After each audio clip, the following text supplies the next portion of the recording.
Welcome back to the show. Joining me is Chris Pan. He is an entrepreneur, investor, and you might recognize him from a speech that went viral, a commencement address at Ohio State University, where Chris brought up Bitcoin and got booed of all things. I urge you to keep an open microphone. No. I see Bitcoin.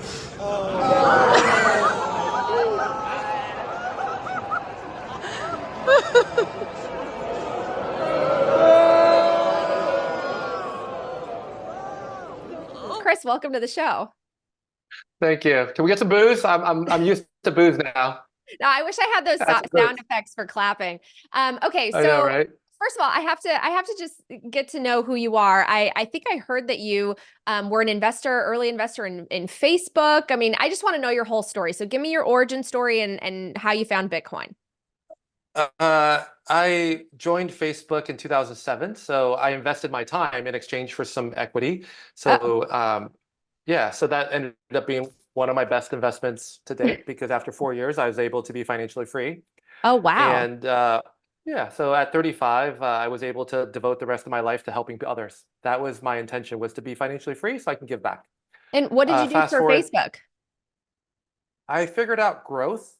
My biggest contributions were probably two things. They're most interesting. One was when Facebook stopped growing around the 50 million user mark, I took it upon myself to learn how to pull data. I bought SQL for Dummies. And over my winter break, I just started digging in to figure out why it stopped growing. And I figured out that it was because users didn't have friends. And so the Wow. users that had friends stayed on, and users that didn't left.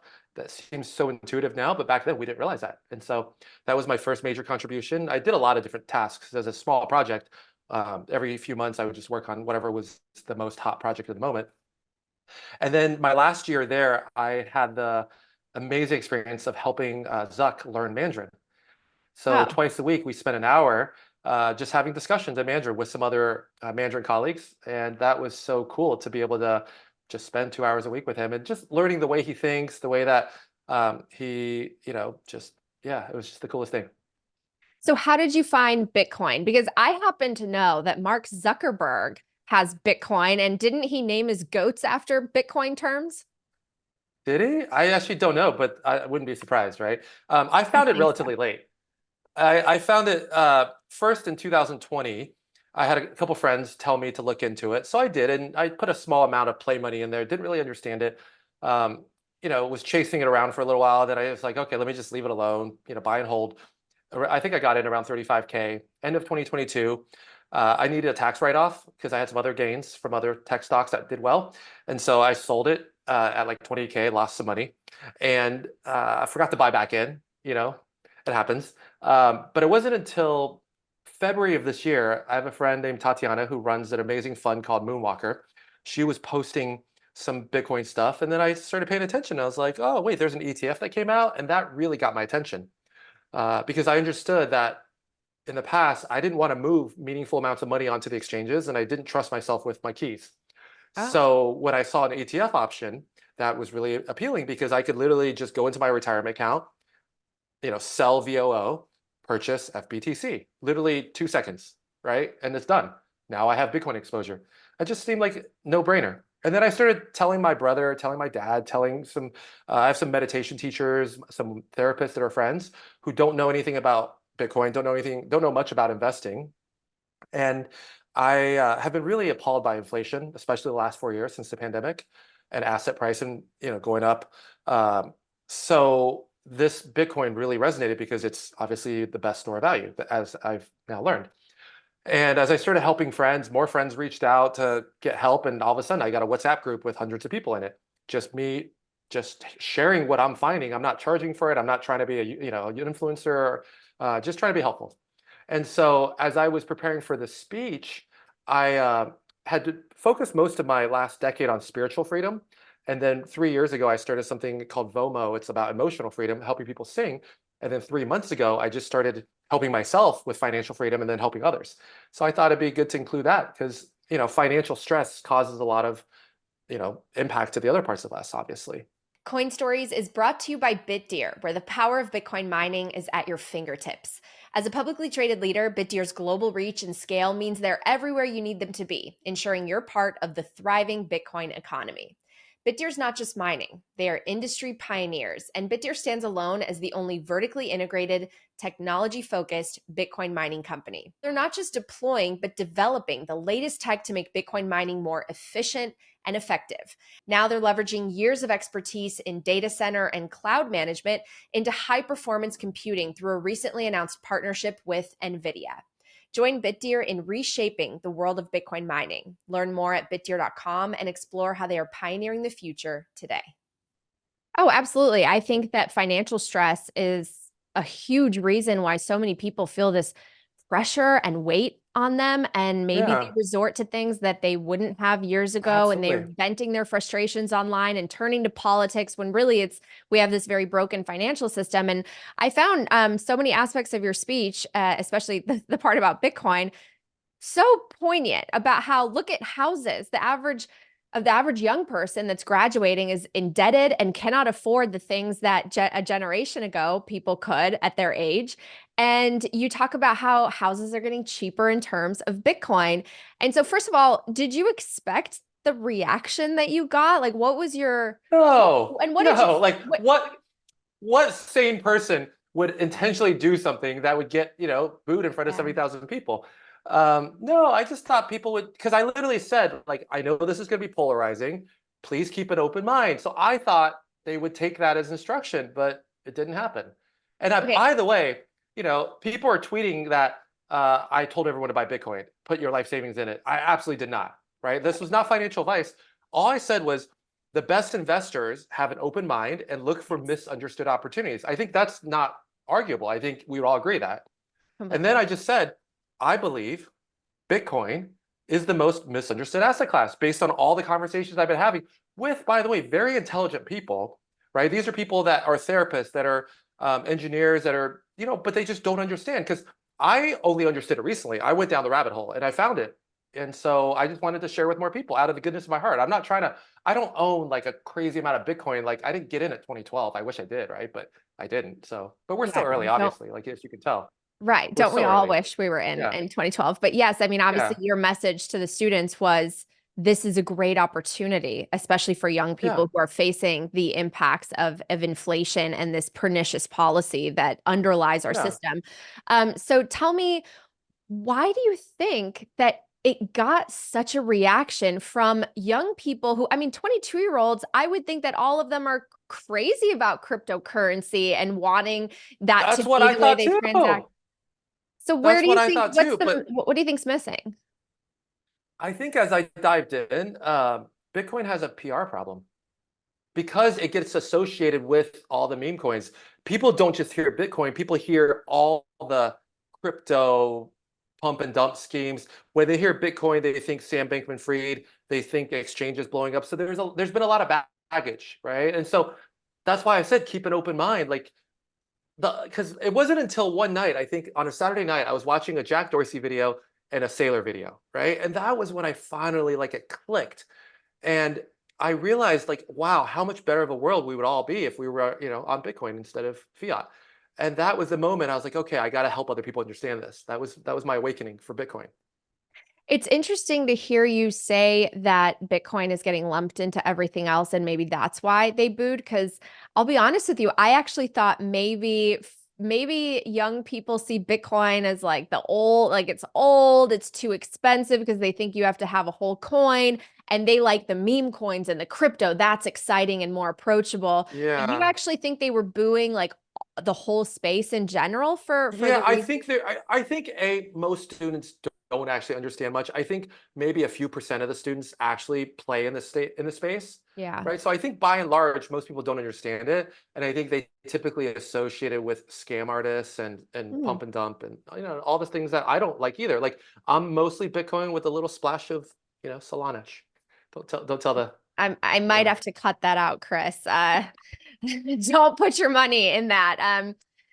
Well, okay, so what do you think will get young people to understand and maybe take this a little bit more seriously? Because it's not just about learning about Bitcoin. It's literally unpacking the very complex financial system that is so unfair to the average working person and has Yeah. really burdened and indebted the younger generations so that Yeah. the people at the top can enjoy nice retirements and lives. Well, hopefully this conversation, hopefully this viral video, obviously, there's a spectrum of responses, but maybe some students, actually, some students are open-minded and have been reaching out to me to want to learn more.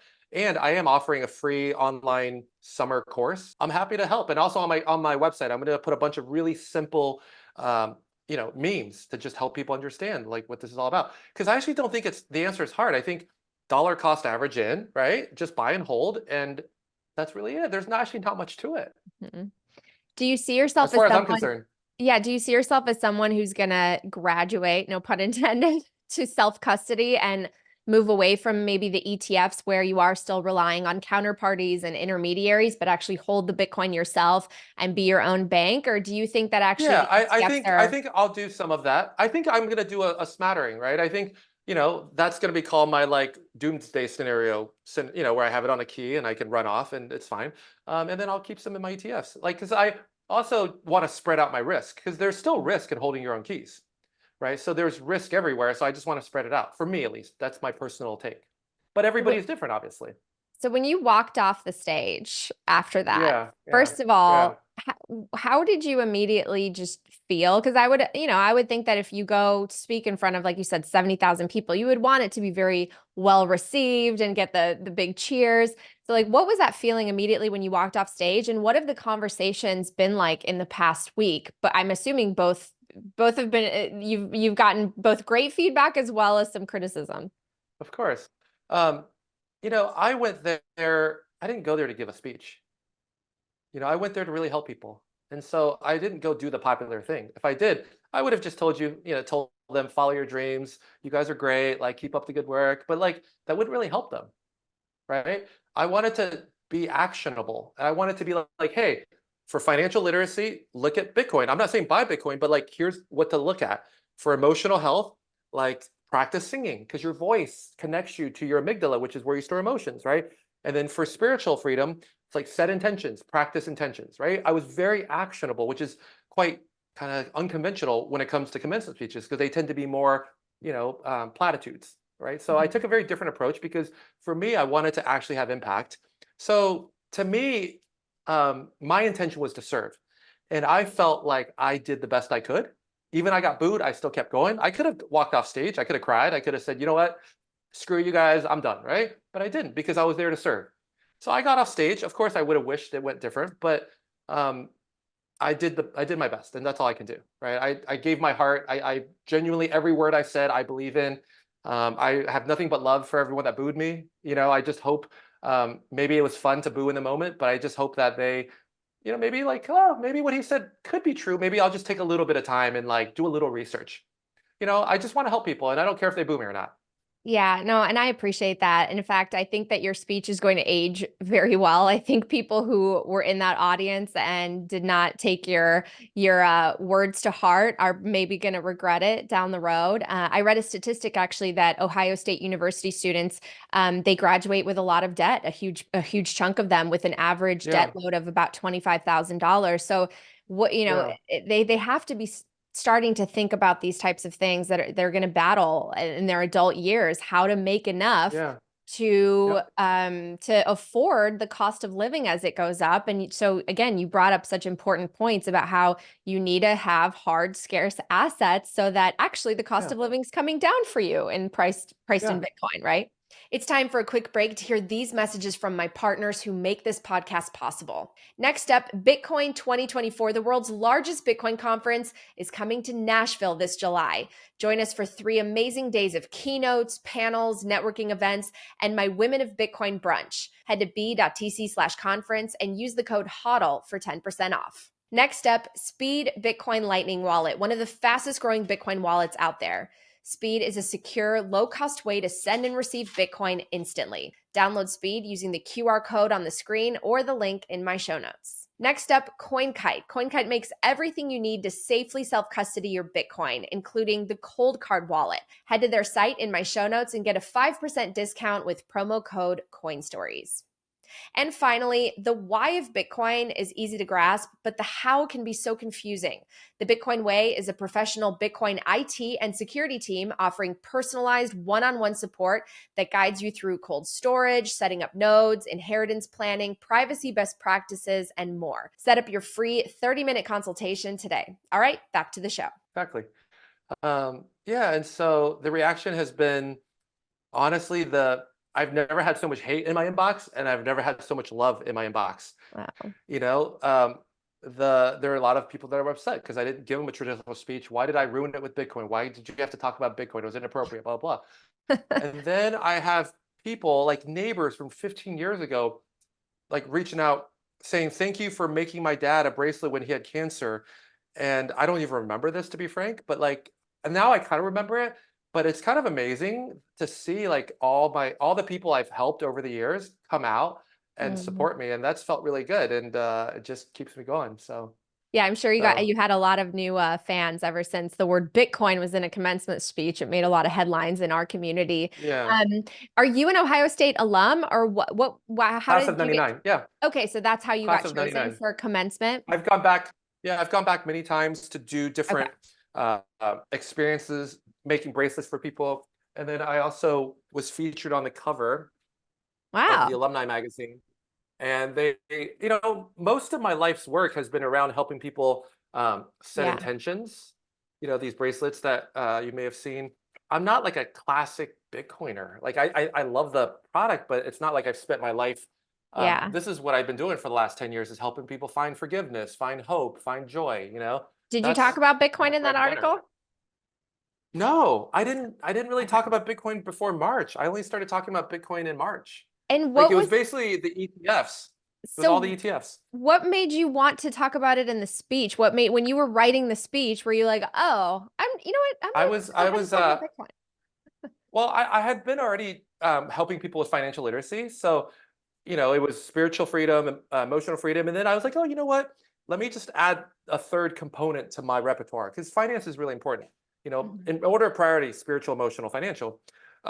I was working with psychedelics as I was preparing for the speech. I'd done multiple, mushroom and ayahuasca journeys. And in those journeys, I was sort of really just connecting with my heart of like, what is most important. If like, I was saying, if my brother or if my younger self was graduating, that day, what do I wish them to know? And would I not save the bet? Like, would I not tell them what in my heart, I like think Bitcoin's the coolest thing. Like, how dare I not tell them what I genuinely believe? Like, that would be a really bad thing, right? Yeah. Like, I believe Bitcoin's the answer, but I don't tell them. Like, that would be terrible. Well, 70,000 people in the audience, that's a lot. But now, because you've gone viral, you are potentially reaching millions more. So to wrap up our interview, I just want you to share, what do you want people to know about Bitcoin and why you think it's so misunderstood, but such a great opportunity? Do your own research, keep an open mind, don't overcomplicate it. I mean, I think to me, I'll just say to me, what really appeals to me is that it's scarce. There's finite amounts, and we can't just counterfeit more, right? And so to me, that's what makes it valuable. There's a community around it. I think the community is everything. So I'm an ex-Facebook guy. I'm all about the network effect in the community. You can take the code base of Bitcoin and throw it on and call it another coin, right? Call it like random coin, right? But if there's not people who believe in it, it doesn't do anything, right? The same code base. But because Bitcoin has such a beautiful community, right? Then that's what gives it the value. And I think, for people who want to get into Bitcoin, like find a Bitcoin meetup and meet other, people who are open-minded. It's such a beautiful community, and I can't wait to get to know more community members and just help us get more freedom together. I love that. We got to get you on Orange Pill app so you can meet more Bitcoiners in your area. No, your message it really resonates with me. It is an amazing community and it does show the power of network effect, which Facebook benefited from Yeah, immensely. You know, the fact that yeah, you yeah, can't just, you could create another Facebook, but it's not going to have that imprint and that distribution yeah, and network that the original one has. So, yeah, there is no second best to Bitcoin. yeah. And No, I just, I really, think just Bitcoiners, keep being kind, keep making the world a better place. And that naturally will attract people. If we I love want to help more people understand, just be a good human. And people will naturally be like, wait, you're into Bitcoin and you're such a good person and you're not scammy and you're not trying to pump and dump me. Like, yeah. okay, I think just live your truth, be the change you want to see, and we're gonna have a beautiful society. I love that. Great advice. Bitcoiners are the best people I've had the chance to meet. So thank you so, so much for joining me. By the way, I did Google, Mark Zuckerberg has a goat named Bitcoin and Max, which could mean maximalist, No. but Wow, that's amazing. You're kidding. there All you right, go. well, nicely So done, Mr. Zuck. all right, thanks so much, Chris. And I'll have more of the information as well as your speech in the show notes. Thanks for checking out the show. Thank you so much. Thank you so much for checking out this episode of Coin Stories. If you're listening on the Fountain app, you can show your support and share your thoughts by sending a boost. Last month's top episode was with Peter Schiff.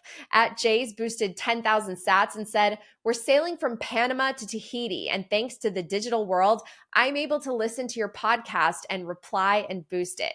It's amazing Peter talks about digital photos, but doesn't get digital money. Oh, I agree with you at Jay's. I love reading and replying to your boosts. So download Fountain on iOS or Android today and make sure you're subscribed to Coin Stories. This show is for entertainment and educational purposes only. Nothing should constitute as official investment advice, and you should always do your own research. My inbox is open if you want to share feedback or guest suggestions. Just reach out at Natalie@talkingbitcoin.com. I'll see you next time.